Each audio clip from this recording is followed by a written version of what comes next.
If you grew up in the 2000s, then you no doubt saw your share of more adult-oriented stuff on television.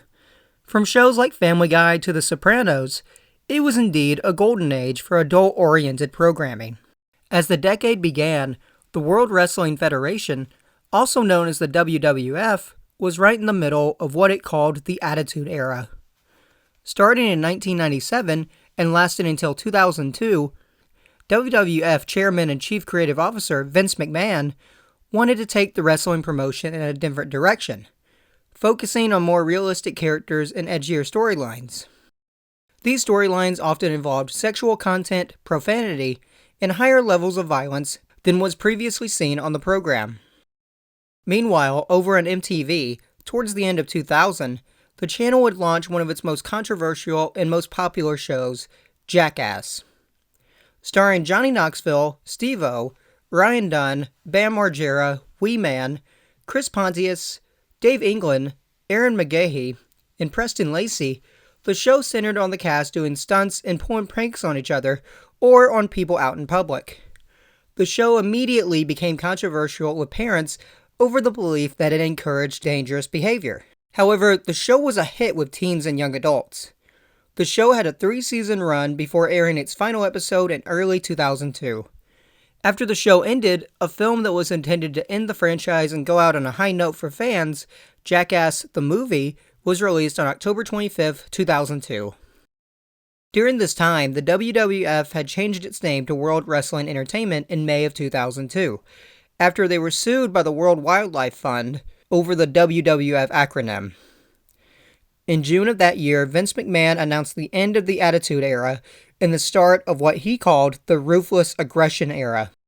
This era still featured many traits of the previous era, such as the same levels of sexual content, profanity, and violence, but there was less of a focus on politically incorrect content, and more emphasis was put on the wrestling itself. This era would last until the summer of 2008. In 2006, Jackass No. 2 was released in theaters on September 22nd.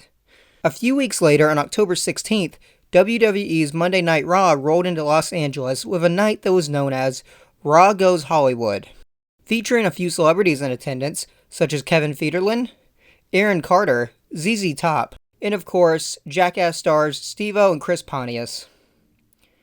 Originally, Steve-O and Pontius were just supposed to get in the ring and promote the then newly released film. But Vince McMahon decided that if these two guys, known for doing reckless stunts and being mostly fearless, were going to stand in the ring, then they were going to have to fight somebody. But who? Enter Umaga. Hailing from Samoa and standing at 6 feet 4 inches, Umaga was one of the biggest guys on the WWE roster at the time. And he was right in the middle of an impressive win streak, being undefeated for almost 6 months at that point. So it was decided, take the two visiting jackasses and put them in the ring with a monster of a man. What could go wrong? Well, everything. Once Umaga got in the ring, things started out as they should have. Pontius went down easily enough, with Steve-O laughing at him, which was supposed to happen. What wasn't supposed to happen, however, was Steve-O continuing to laugh after Umaga hit him with a top rope splash, jumping from the top rope of the ring directly onto Steve-O. This was supposed to end the match, but Steve-O kept laughing, likely as a reaction to the pain. Allegedly, the folks at WWE neglected to inform Steve-O and Pontius about the importance of staying down and selling the move. They could have stressed the importance of staying down a little bit more. Right. I mean, dude, this got really ugly. As such, Umaga felt disrespected that Steve-O was continuing to laugh. So he gave him an MMA-style elbow. This elbow ended up knocking Steve-O into a blackout. And to this day, he doesn't remember leaving the ring or walking backstage after the match. According to Pontius, Vince McMahon was thrilled with how the match had gone. Following this now classic WWE moment, Shane McMahon liked the idea of bringing the Jackass crew in for retribution against Umaga, which would have led up to a handicap match at SummerSlam 2007. The WWE creative team had planned a storyline between the Jackass stars and Umaga. The feud would have started during the Great American Bash pay-per-view event that aired on July 22, 2007, during Umaga's match against Jeff Hardy. The idea was for the Jackass guys to cost Umaga the match, which would have caused him to lose the Intercontinental Championship to Hardy. This inciting incident would have ignited the feud and would have culminated in a match against the Samoan Bulldozer himself at SummerSlam that August, at which the Jackass vs. Umaga fight was pegged to be the main event. The WWE had even begun promoting the match in the weeks leading up to it, with posters and even commercials advertising it. I'm Steve-O, and me and the boys from Jackass have done some pretty insane things before. But on Sunday, August 26th, we're gonna do the craziest thing ever. We're taking on Umaga. Jackass vs. Umaga. WWE SummerSlam. Live Sunday, August 26th, only on pay-per-view. Please don't eat me. So, why didn't the match happen? Well, there were a number of different factors.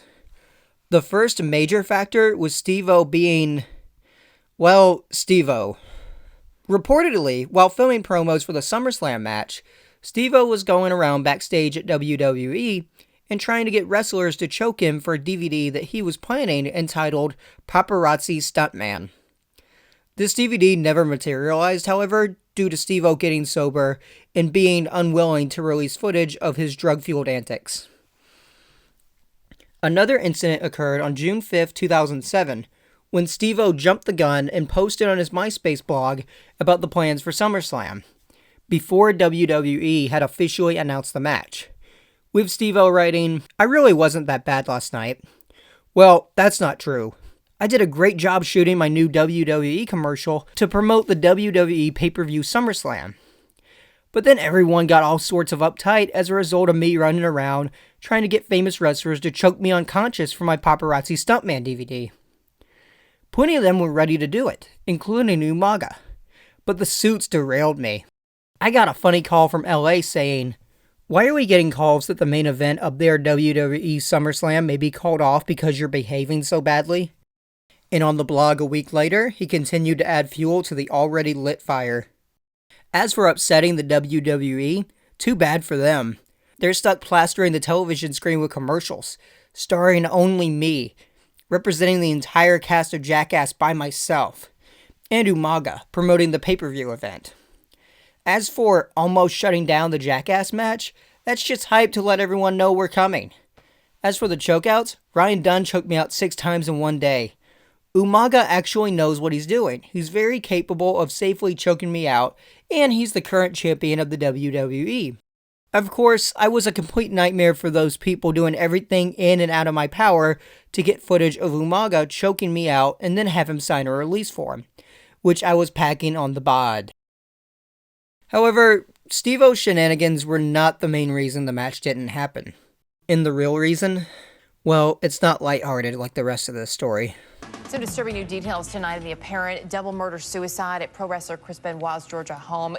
Over the weekend of June 22nd, 2007, WWE wrestler Chris Benoit murdered his wife Nancy along with their 7-year-old son Daniel before hanging himself in his home gym. This event caused a shock throughout the wrestling community, as fans and fellow wrestlers struggled to come to grips with what had happened. With fingers being pointed at steroid use and accusations being thrown left and right, the WWE was under heavy scrutiny and faced massive negative attention in the press. As a result of all of the bad media attention, Knoxville dropped out of the planned match. And without a major Jackass star involved, WWE pulled the plug on the entire thing and restructured the main event of that year's SummerSlam to be John Cena defending the WWE Championship against Randy Orton. In the years following, various members of Jackass have appeared in WWE in some capacity, with Knoxville and Christ Pontius being ambushed by the Great Khali, Beth Phoenix, Hornswoggle, and the Boogeyman in 2008. And as recently as December of 2021, with Knoxville and the crew of the new film Jackass Forever making an appearance on SmackDown. And with Knoxville set to make his official in-ring debut in the 2022 Royal Rumble this Saturday, January 29th, in order to build up hype for the upcoming Jackass Forever, which opens next weekend on February 4th, while also continuing his feud with wrestler Sami Zayn, it seems that the WWE and the Jackass crew won't be parting ways anytime soon. Hey everybody, Seeker here. I hope you all enjoyed the video, and if you did, please be sure to comment, like, and subscribe, and I will see you guys in the next video.